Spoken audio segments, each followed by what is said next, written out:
Uma vlogs and stories. Hi అండి అందరికీ. అందరు ఎలా ఉన్నారు? నేనైతే చాలా బాగున్నా. మీరు కూడా అందరు సంతోషంగా ఆరోగ్యంగా ఉండాలని మనస్ఫూర్తిగా కోరుకుంటున్నా. ఇంకా ఇదైతే నా మొదటి వ్లాగ్. ఎప్పటి నుంచో యూట్యూబ్ చేయాలి చేయాలి అనుకుంటుంటే ఇప్పుడు కుదిరింది. ఇంకా ఇప్పటి నుంచి మంచి వ్లాగ్స్, ఎంటర్టైన్మెంట్ వీడియోస్ అన్నీ మీ ముందుకి తీసుకొని వస్తా. కొంచెం సహకరించండి. ఇంకా నా విషయానికి వస్తే డైలీ మార్నింగ్ 5:30కి లేస్తాను. అప్పటికి మా అమ్మమ్మ బయట ఊడ్చి నీళ్ళు కొడుతుంది. లోపల నేను చాయ్ పెట్టి ఇల్లు ఊడ్చేలోపే మా పాప లేచింది. అస్సలు నిద్రపోదండి. మీ పిల్లలు కూడా అయితేనా? అయితే కమెంట్ చేయండి. మా బాబు బాగానే నిద్రపోతాడు కానీ పాప అస్సలు పడుకోదు. ఇంకా ఆమెని మా అమ్మమ్మకి ఇచ్చేసి బయట ముగ్గేయడానికి వచ్చాను. నాకు పెద్ద ముగ్గులు ఏం రావండి. నార్మల్ డిజైన్స్ మాత్రం బాగా వేస్తా. ఎప్పుడైనా కలర్ పెట్టాలన్నా సరే నార్మల్ డిజైన్సే వేస్తాను. చుక్కల ముగ్గులు అయితే అస్సలు నచ్చవు, అందులో రావు కూడా.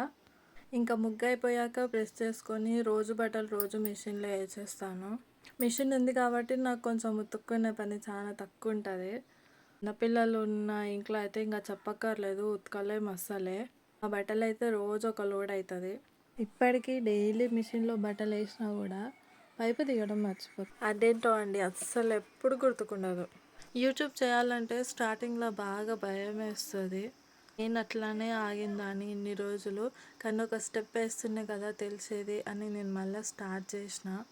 యూట్యూబ్ గురించి యూట్యూబ్లో ఎక్కువ సజెషన్స్ చూస్తే కూడా మనం యూట్యూబ్ చేయాలని ఇంట్రెస్ట్ పోతుంది. అందులో భయం కూడా ఎక్కువ అవుతుంది. అందుకోసమే యూట్యూబ్ గురించి కొంచెం ఇంట్రెస్టింగ్ కాకుండా ఇంపార్టెంట్వి మాత్రమే కొంచెం మనం వినాలి బాగా. అప్పుడే మనకి కొంచెం భయం కూడా తగ్గుతుంది. జస్ట్ మనం ఇంపార్టెన్స్ బాగా తెలుసుకొని యూట్యూబ్ రన్ చేస్తుంటే రాను రాను అన్నీ మనకే అర్థమవుతాయి అని నా ఉద్దేశం. ఇంకా వంట విషయానికి వస్తే నేను చోలకాయ చేశాను. కొందరు గోకరకాయ అని కూడా అంటారు, కానీ మా సైడ్ చోలకాయ అంటారు. చోలకాయకి కాంబినేషన్ టమాటా చారు చాలా బాగుంటుంది. మా ఇంట్లో అట్లే తింటారు. నేను కుక్కర్లో చేస్తా చోలకాయ. ఇంకా కూర అయిన తర్వాత వేరే గిన్నెలకి ఊడ్చిపెట్టి అన్నీ తోముకుంటున్నా. 10 లోపు కిచెన్లో మొత్తం పని అయిపోతే కానీ నాకు అస్సలు ప్రశాంతంగా ఉండదు. మేబీ అందరికి అట్లే ఉండొచ్చును. అంత మాత్రం బకెట్ ఇంట్లో పెట్టుకోనండి, ఎందుకంటే చిన్నపిల్లలు ఉన్నారు కదా, మొత్తం పాడు లేపుతారు. అందుకే రోజు రోజు చెత్త కవర్లో వేసి పాడేస్తుంటా. ఓన్లీ వంట పని అనుకుంటారు కానీ వామ్మో చాలా లేట్ అయిపోతుంది. అన్నీ తోముకోవాలి, అన్నీ సదురుకోవాలి. ఇంకా మధ్య మధ్యలో పిల్లలు, ఇంకా మా తాత వీళ్ళిద్దరిని బయట తిప్పొచ్చిండే, ఇద్దరు కురుకురు తెచ్చుకొని కూర్చొని తింటున్నారు. ఇంకా నా పని నేను గిన్నెలు తోముకుంటూ ఉన్నా. నేనైతే అన్ని గిన్నెలు ఒకేసారి వేసేసుకోవాలంటే పెద్ద ఇంట్రెస్ట్ అనిపించదు. కనిపించినప్పుడల్లా తోముతుంటే నాకు కొంచెం తక్కువ అనిపిస్తుంది గిన్నెలు తోమేది. కానీ ఒకేసారి అన్నీ క్లీన్ చేసుకున్నా అంటే ఇంకా ఖచ్చితంగా పడితే సింక్ అయితే కంపల్సరీగా నిండిపోతుంది. మెయిన్ ఇంపార్టెంట్ స్టవ్ క్లీన్ చేసిందంటే ఖతం. ఇక వంట పని ఎంత అయిపోయింది అని అనిపిస్తుంది. కాకపోతే ఇంకా చాలా ఉంటుంది వెనకాల చూస్తే. ఈ పాలు వచ్చేసి మా తాత రోజు బయట నుంచి తీసుకొస్తాడనమాట, లీటర్ పాలు. ఇంకా అవి కాగబెడుతున్నా నేను. ఇన్ని డేస్ ఊర్లోనే తీసుకున్నాం కానీ పాలు ఇప్పుడు లేవంట. అందుకే మా తాత బయట నుంచి తీసుకొస్తాడు. డైలీ మార్నింగ్ పూట లీటర్ తీసుకొస్తారు. ఇంకా ఆటోలు మావే, బయట ఉన్నవి 2. ఇంకా పొద్దున్న బట్టలు వేసినా కదా, ఒక 2 అవర్స్కి బట్టలు అవుతాయి. మా వాడైతే బాగా సతాయిస్తున్నా, అందుకే వాడితో నడుచుకుంటూ బట్టలు ఆరేస్తున్నా. ఇంతసేపు ఉంటే ఆ ఎండకే హెడ్ వాయబో తల నొచ్చేస్తుంది. బయట పని చేసే వాళ్ళు ఎట్లా చేస్తారో నిజంగా చాలా గ్రేట్ వాళ్ళు. మా వాడు వాటర్లో బాగా ఆడతాడు కాబట్టి వాడితో నడుస్తూ ఉంటా ఎప్పుడు. ఇంత పట్టినా ఆగడు. పాప కూడా అబ్బా చాలా రౌడీలాగా తయారవుతుంది. వాళ్ళన్నను అస్సలు గిననివ్వదు. మా బాబు పేరు వచ్చేసి అశ్వత్థామ గౌడ్, పాప పేరు అశ్విత జనని. ఇద్దరివి కలిసేలాగా పెట్టామన్నమాట. కానీ వాళ్ళ జాతకం మీద వేరే వేరే పేర్లు వచ్చినాయి, కానీ మేమైతే మాకు నచ్చినట్టుగా పెట్టాము. బట్టలు రోజు రోజు మిషన్లో వేసినా కూడా 3 తాళ్ళు నిండిపోతాయి అసలు. ఇంకా అది అయిపోయిన తర్వాత పిల్లలు ఇద్దరికి స్నానాలు చేయించిన. వాడినైతే మా అమ్మమ్మనే రెడీ చేస్తుంది. ఏముంది, వాడికి ఒక టీషర్ట్, ఒక ప్యాంట్. ఇంకా మేడంకి నాకు డిజైన్ బొట్లు పెట్టడం అంటే చాలా ఇష్టం. అందుకే రకరకాలుగా పెడతా. ఫస్ట్ నేను పడుకోబెడతా. ఆమె ఎంతసేపు సతాయించినా సరే ఆమె పడుకున్నాగానే బొట్టు పెడతా. నాకు చాలా ఇష్టం రెడీ చేయడం ఆడపిల్లల్ని. ఇప్పుడు అనుకుంటుండే ఒక పాప పుట్టింటే బాగుండు బాబు తర్వాత అని. అనుకున్నట్టే పుట్టింది మా మేడం. అందులో నాకు ఫ్రాక్స్ వేస్తేనే ఆడపిల్లలకు చాలా ఇష్టం. కానీ మా పాపకి టీ షర్ట్స్ అంటే ఇష్టం అనిపిస్తుందేమో, అది గుంజి గుంజి పారేస్తుంది. ఫ్రాక్స్ వేస్తే అస్సలు ఉంచుకోబుద్ది కాదు ఆమెకి ఎందుకో మరి. మా పాపకి అన్ని ఫ్రాక్స్ మా అమ్మనే కుడుతుంది. మా అమ్మ టైలర్ అనమాట. ఇంకా ఈవినింగ్ వరకు వచ్చేస్తే స్నానం చేసుకున్నా అప్పుడే కింద యాలాడ పడుతున్నారు నా పిల్లలు ఇద్దరు. అమ్మ ఎత్తుకో అమ్మ ఎత్తుకో అని అస్సలు ఆగనే ఆగరు. నేను ఒక పని చేస్తుంటే వాళ్ళు అంతకంత పని చేస్తారు. అన్నీ కింద వేసి ఆడుతుంటారు. మళ్ళీ అవన్నీ చదువుకునే వారికి ఎంత టైం పడుతుంది నాకు. యాక్చువల్లీ చాలామంది పాపట్లు బొట్టు పెట్టుకోవాలంటే నచ్చదు, ఎందుకో నాకు కూడా అర్థం కాదు. కానీ నాకు చాలా ఇష్టం పాపట్లో బొట్టు పెట్టుకోవాలండి ఖచ్చితంగా. ఆడపిల్లకి పెళ్ళైన వాళ్ళకి పాపట్లో బొట్టు ఉంటేనే చాలా అందంగా ఉంటుంది మొహము. ఇంకా నా జుట్టు అయితే చాలా సన్నగా ఉంటుంది. మ్యారేజ్ అయినాక వీళ్ళు పుట్టినాక మొత్తానికే పోయింది. ఏం లేదు, చూడడానికి కొంచెం పొడవున ఉంటుంది కానీ అసలు మస్తు సన్నగా ఉంటుంది.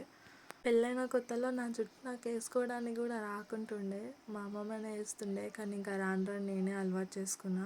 ఈవెన్ పెళ్ళికి ముందు అసలు నాకు ఇల్లు ఊడ్చడం కూడా రాకుంటుండే. మా నాన్న రోజు తిడుతుండే, నీకు పెళ్ళిగానో చేస్తే ఖచ్చితంగా నీకు దూరం పంపిస్తా చూడే అంటుండే. అదేంటో తెలియకుండా అనుకోకుండా నిజంగానే 260 కిలోమీటర్ల దూరంలో పడ్డా. నిజంగా అబ్బా, ఏ తథాస్తు దేవత ఏమో అనుకొని మూత మోగించిందో కానీ నిజంగానే దూరం పడ్డా అందరికీ. యాక్చువల్లీ వీళ్ళంతా మా చుట్టాలే. మా అమ్మ వాళ్ళ బాబాయ్ కొడుకే మా ఆయన. దూరం ఏం కాదు, మాది చుట్టరికమే. నేను వీళ్ళకి మనవరాలని అవుతా, అందుకే అమ్మమ్మ తాత అని పిలుస్తున్నా. నేను అసలు కోడల్లాగా అస్సలు చూడరండి, చాలా మంచి చూసుకుంటారు. నాకే మ్యారేజ్ అయిన కొత్తలో ఎవరికైనా అంతే కదా, ఒక్కొక్కరి మెంటాలిటీ ఒక్కొక్కలా ఉంటుంది. వాళ్ళ టేస్టులు ఏంటో తెలియదు.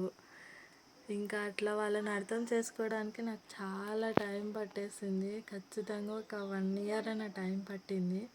ఇంకా తర్వాత జుట్టు వేసుకున్నాక బయటకు వచ్చి మాకు 2 మల్లెపూల చెట్లు ఉన్నాయి.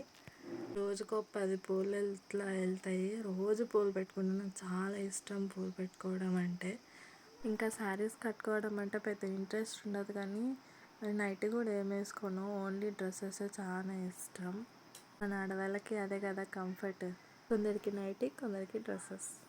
ఇంకా యూట్యూబ్ విషయానికి వస్తే మొహమాటం లేకుండా యూట్యూబ్ చేసుకోవాలని నాకు అర్థమైంది.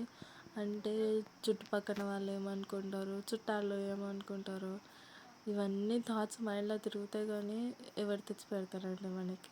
మన టాలెంట్ ఏదో మనమే కదా చూపించుకోవాల్సింది. ఎవరి గురించో ఆలోచన చేస్తూ ఉంటే మనం అట్లే మిగిలిపోతాము. అట్లని స్టడీస్ కంప్లీట్లీ ఇంపార్టెంట్ అని అలా తీసుకోకూడదని నా ఉద్దేశం. మన టాలెంట్నే చూస్తారు కానీ స్టడీస్ని ఎవరు చూస్తారండి?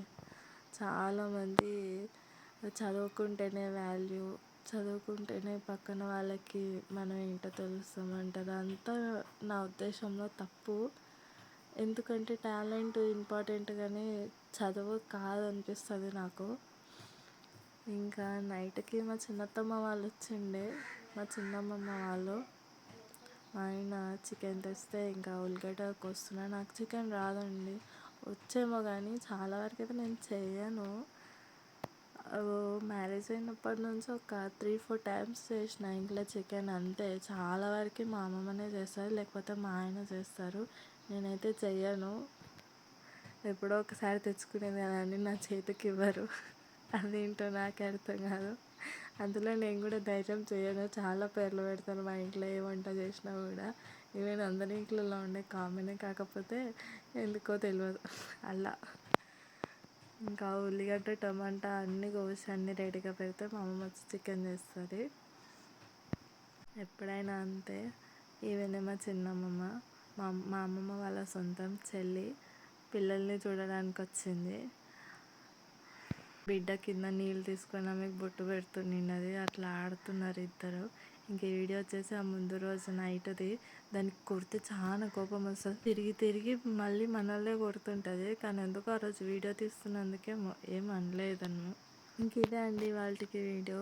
నచ్చితే ఒక లైక్ చేయండి, కామెంట్ చేయండి, ఎట్లా ఉందో ఇంప్రూవ్ చేసుకోవాలి అనుకుంటే కూడా చెప్పండి. ఖచ్చితంగా ఇంప్రూవ్ చేసి సబ్స్క్రైబ్ చేసుకొని ఛాన్స్ ఇవ్వండి.